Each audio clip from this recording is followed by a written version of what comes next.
आप देख रहे हैं बागड़ी किसान न्यूज चैनल। आज के बुलेटिन में हम चर्चा करेंगे राजस्थान के बजट पर।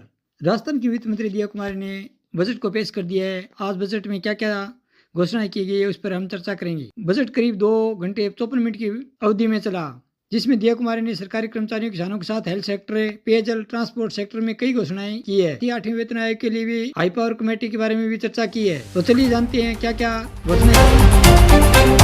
वित्त मंत्री दिया कुमारी जी ने बताया कि 8वीं वेतन आयोग के लिए भी हाई पावर कमेटी बनाई जाएगी। परीक्षाओं के लिए नई स्टडी एजेंसियों का भी बजट में ऐलान किया गया है। सरकारी स्कूली बच्चों के खेल किट और जादुई पिटारा भी देगी। SI विबंधित लावारिस मरीजों का फ्री इलाज मिलेगा। बजट में मुख्यमंत्री लखपति दीदी योजना में कर्ज की सीमा को 1 लाख से बढ़ाकर 1.5 लाख कर दिया गया है। सरकारी कर्मचारी की मौत पर उनकी पुत्रवधू को भी अनुकंपा नियुक्ति मिल सकेगी। साथ ही कर्मचारी की सरकारी नौकरी में रहते समय स्थायी दिव्यांगता हो जाते हैं तो वह नौकरी करने अक्षम है तो आश्रितों को अनुकंपा नियुक्ति मिलेगी। जलदाय विभाग में 3000 संविदा कर्मचारियों की नियुक्ति की घोषणा की गई है। साथ ही नई जल नीति लाने का भी ऐलान किया गया है। करीब 6500 गाँव को हर घर नल हर घर जल योजना से जोड़ा जाएगा। इंफ्रास्ट्रक्चर क्षेत्र में सरकार 1800 करोड़ की लागत से नई सड़कें और ब्रिज बनाएगी। 4 जिलों में एयरपोर्ट बनाने के लिए सर्वे किया जाएगा। अगले साल 15 नए रेलवे और ब्रिज और अंडर ब्रिज भी बनाए जाएंगे। वित्त मंत्री ने कहा कि सरकार 30,000 युवाओं को 10 लाख तक का ब्याज मुक्त लोन देगी। झींगा पालन करने वाले किसानों को सस्ती बिजली भी दी जाएगी। इसके अलावा सरकार ने दूसरे राज्यों को गाड़ी खरीदने पर टैक्स छूट का भी ऐलान किया है। अब बजट की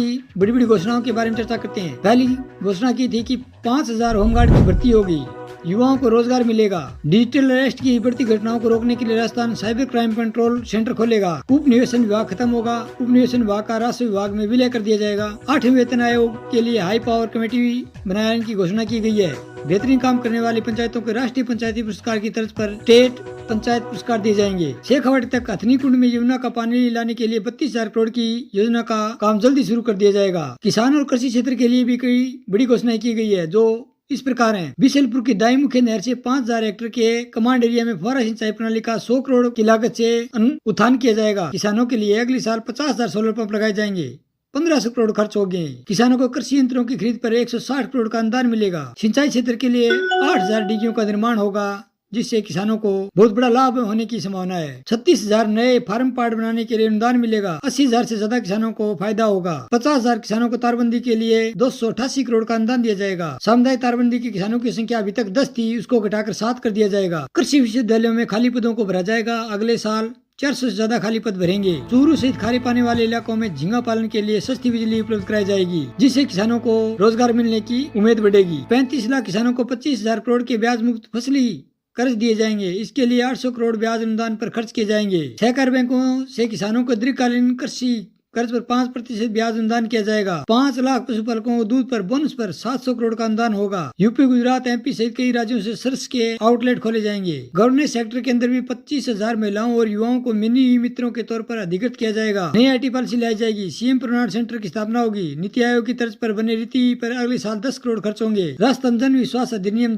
2 लाया जाएगा। नई ड्रोन पॉलिसी बनाई जाएगी। सरकारी जमीनों का डिजिटल रिकॉर्ड बनाने और रियल टाइम मॉनिटरिंग के लिए मृदा राजभूमि डिजिटल एड्रेस बनाया जाएगा। 8 नए जिले नई पंचायत समितियों में सरकारी दफ्तर बनाए जाएंगे। 3467 नई ग्राम पंचायतों में विकास क्रमों के लिए 3000 करोड़ की लागत से विकास के काम होंगे। ग्रामदानी किसानों को खातेदारी अधिकार मिलेंगे। अब तक ग्रामदानी गाँव के किसानों को खातेदारी अधिकार नहीं है। मुख्य सचिव दफ्तर में रेगुलेटरी सेल बनेंगे। उधर पर्यटक, कला और संस्कृति, धर्म के ओर भी पूरा ध्यान दिया गया है। जैसलमेर खुड़ी में अल्ट्रा लग्जरी टूरिज्म जोन विकसित किया जाएगा। कुलग्राम पर्यटन केंद्र शुरू होगा। भरतपुर में बर्ज कन्वेंशन सेंटर बनेगा। झुंझुनू में वार म्यूजियम बनेगा। 50,000 बुजुर्गों को हवाई जहाज से तीर्थ यात्रा कराई जाएगी। मंदिरों में विशेष पूजा के लिए 13 करोड़ रुपए खर्च होंगे। देवस्थान विभाग की धर्मशालाओं की मरम्मत होगी। देवस्थान की जमीनों पर BOT आधार पर धर्मशालाएं बनाई जाएगी, जिससे श्रद्धालुओं को फायदा होगा। उनको कम परेशानियों का सामना करना पड़ेगा। सीकर, झुंझुनू, डींग, भरतपुर नए एयरपोर्ट के लिए फिजिबिलिटी स्टडी कराई जाएगी। सवाई माधोपुर, बांसवाड़ा में फ्लाइट ट्रेनिंग ऑर्गेनाइजेशन खुलेगा। महिलाओं और बाल विकास को भी ध्यान रखते हुए इस बजट के अंदर पूरा जोर दिया गया है। मुख्यमंत्री लखपति दीदी योजना में अब कर्ज की सीमा 1 लाख से बढ़ाकर 1.5 लाख कर दी गई है। रूरल वुमेन BPO खोले जाएंगे। इस पर 100 करोड़ खर्च होंगे। राजीविका के SHG में जुड़ी महिलाओं के लिए सभी संभागीय मुख्यालयों पर राष्ट्रीय स्टोर खोले जाएंगे। महिला स्वयं सहायता को अब 50 करोड़ की जगह 1 करोड़ तक कर्ज मिलेगा। 50 करोड़ की लागत से नए महिला पूर्वास खुलेंगे। अमृत पोषक वाटिकाएं बनेगी। ये मिड डे मील के लिए फल सब्जियां लगाकर सप्लाई करेंगी। आंगनबाड़ियों में मरम्मत के लिए 275 करोड़ रुपए खर्च होंगे। 225 करोड़ की लागत से 700 से ज्यादा आंगनबाड़ियों में नंद घर में अपग्रेड किया जाएगा। 17,000 से ज्यादा आंगनबाड़ी केंद्रों पर बिजली कनेक्शन दिए जाएंगे। किशोरी बालिकाओं को पूरक पोषक का लाभ दिया जाएगा। इसमें 50,000 बालिकाओं का फायदा होगा। मेडिकल और हेल्थ में गरीब मरीजों और एक्सीडेंट के मामलों में तत्काल इलाज के लिए सुरक्षा के नाम से नई योजना शुरू होगी। एक्सीडेंट में तत्काल इलाज के लिए हाईवे पर रेस्ट सेंटर पर एम्बुलेंस तैनात की जाएगी। खुदकुशी रोकने और मानसिक स्वास्थ्य पर राजममता के नाम से नया प्रोग्राम शुरू होगा। एसएमएस में मेंटल हेल्थ का नया सेंटर खुलेगा। जिला अस्पतालों में मेंटल हेल्थ केयर सेंटर खुलेंगे। जिन मरीजों के पास दस्तावेज नहीं है उन्हें भी फ्री इलाज मिलेगा। कॉलेज में मेंटल हेल्थ और काउंसलिंग के लिए काउंसलर जाएंगे। काउंसलिंग के अनिवार्य किया जाएगा। हर ग्राम पंचायत में आरोग्य शिविर लगाए जाएंगे। जयपुर के जेके लोन अस्पताल में 75 करोड़ की लागत से नया आईपीडी टावर बनाया जाएगा। जयपुर के जेके अस्पताल में नियोनेटल नया आईसीयू बनेगा। अस्पताल में आग से जुड़ी घटनाओं रोकने के लिए फायर सेफ्टी उपकरणों में 300 करोड़ खर्च किए जाएंगे। जयपुर, जोधपुर, बीकानेर सहित बड़े शहरों में अस्पतालों में मरीजों को अटेंडेंस को ठहराने की सुविधाओं के लिए धर्मशाला बनेगी। इन पर 500 करोड़ खर्च होंगे। स्कूली शिक्षा की ओर ध्यान देते हुए सरकार स्कूली बच्चों को खेल किट और जादुई पिटारा देगी। इस पर 223 करोड़ का खर्च होगा। कक्षा 10वीं और 12वीं के छात्र मेधावी छात्रों को लैपटॉप के लिए ई वाउचर के माध्यम से 20,000 की सहायता राशि दी जाएगी। कक्षा 1 से 8वीं तक के 40 लाख स्टूडेंटों को फ्री यूनिफॉर्म के लिए 250 करोड़ खर्च होंगे। अगले साल 2500 से ज्यादा स्कूलों की मरम्मत और जीर्णोद्धार के लिए 500 करोड़ खर्च किए जाएंगे। 450 करोड़ की लागत से जर्जर स्कूलों के भवनों का निर्माण होगा। सभी स्कूलों में टॉयलेट बनाए जाएंगे। युवाओं और शिक्षकों के लिए कॉलेज स्टूडेंट के ड्रीम प्रोजेक्ट चलाया जाएगा। 50,000 छात्रों को फायदा मिलेगा। 1,000 युवाओं को अंग्रेजी, जापानी और कोरिया भाषाओं को ट्रेनिंग दी जाएगी। युवाओं को आत्मनिर्भर बनाने के लिए प्रत्येक जिले में इंडस्ट्री पार्टनर को जोड़कर सेंटर खोले जाएंगे। एआई स्टार्टअप प्रोग्राम शुरू होगा। 300 करोड़ की लागत से नए टेक्नो हब बनाए जाएंगे। नेशनल टेस्टिंग एजेंसी की तर्ज पर प्रदेश में राजस्थान टेस्टिंग एजेंसी की स्थापना होगी। इसमें ऑनलाइन टेस्ट समेत अन्य एग्जाम की सुविधा होगी। प्रदेश के कॉलेजों में नए संकाय खोले जाएंगे। इंडस्ट्रियल एरिया को बढ़ावा देते हुए पिछले साल हर दिन में 8 उद्योगों के लिए जमीन आवंटित की है और इंफ्रास्ट्रक्चर के लिए 50 साल में सबसे ज्यादा पैसा खर्च किया गया है। 800 एकड़ उद्योगिक जमीन आवंटित की गई है। 350 करोड़ की लागत से नए इंडस्ट्रियल पार्क बनेंगे। जोधपुर, पाली, मारवाड़ उद्योग क्षेत्र के लिए 3600 एकड़ जमीन फेज मैनेजर में विकसित होगी।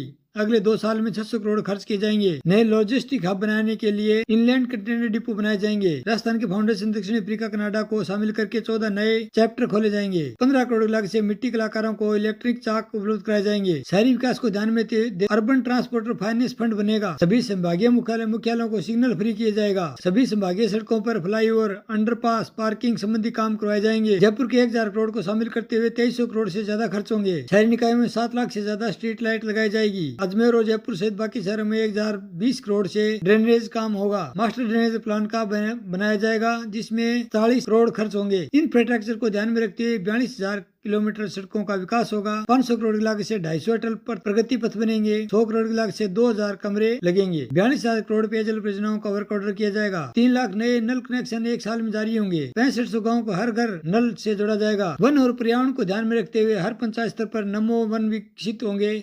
नमो नर्सरी खोली जाएगी। 16 जिलों में मॉडर्न उद्योग ऑक्सीजन जोन विकसित किए जाएंगे। सोलर विंड प्लांट के लिए आवंटित जमीन पर अब 10% हिस्से पर पेड़ लगाने अनिवार्य होंगे। जोबनेर कृषि यूनिवर्सिटी में नेचुरल फार्मिंग का सेक्टर ऑफ एक्सीलेंट खुलेगा। अरावली की 4000 हेक्टेयर इलाके में पक्की दीवार पर जल संचना और बीजोरोपण किया जाएगा। अवैध खनन पर प्रभावी कार्रवाई होगी। इस पर 123 करोड़ खर्च होंगे। वन भूमि के बदले ली जाने वाली जमीन के लिए 1,000 करोड़ का लैंड बैंक बनेगा। सभी जिलों में पर्यावरण फ्रेंडली दाह संस्कार के लिए सेंटर बनेंगे। कार्बन क्रेडिट रेटिंग के लिए पायलट प्रोजेक्ट बनाए जाएंगे। साथ ही कर के अंदर भी कुछ प्रकार की छूट मिलेगी। जीएसटी के मामले सुनवाई का सरलीकरण होगा। रजिस्ट्रेशन की अपील के 60 दिन में निपटारा होगा। कर्ज दस्तावेजों पर पंजीयन दर 1% से घटाकर 0.5% और अधिकतम 1 लाख किया जाएगा। अन्य राजस्व में लाए गए वाहनों पर भी टैक्स कम होगा। सरकारी बिल्डिंग के निर्माण में 50% तक सैंड का इस्तेमाल होगा। इसमें 25% से बढ़ाते हुए 50% किया जाएगा। वैट, भूमि कर, खनन, परिवहनों से जुड़े बकाया टैक्सों के लिए एमनेस्टी स्कीम लगाई जाएगी। 250 ईवी चार्जिंग स्टेशन खुलेंगे। 60 नए सीएनजी स्टेशन खुलेंगे। लॉजिस्टिक सेंटर को अब तक रिफ्ट 2024 के लाभ मिलेंगे। कस्टमाइज पैकेज और छूट मिलेगी। ये थी बजट की घोषणाएं। इस सभी बजट के टॉपिकों पर एक एक करके हम चर्चा करेंगे। इसके लिए आप हमारे चैनल पर जुड़े रहिए। वीडियो को लाइक कीजिए, शेयर कीजिए, चैनल को सब्सक्राइब करना ना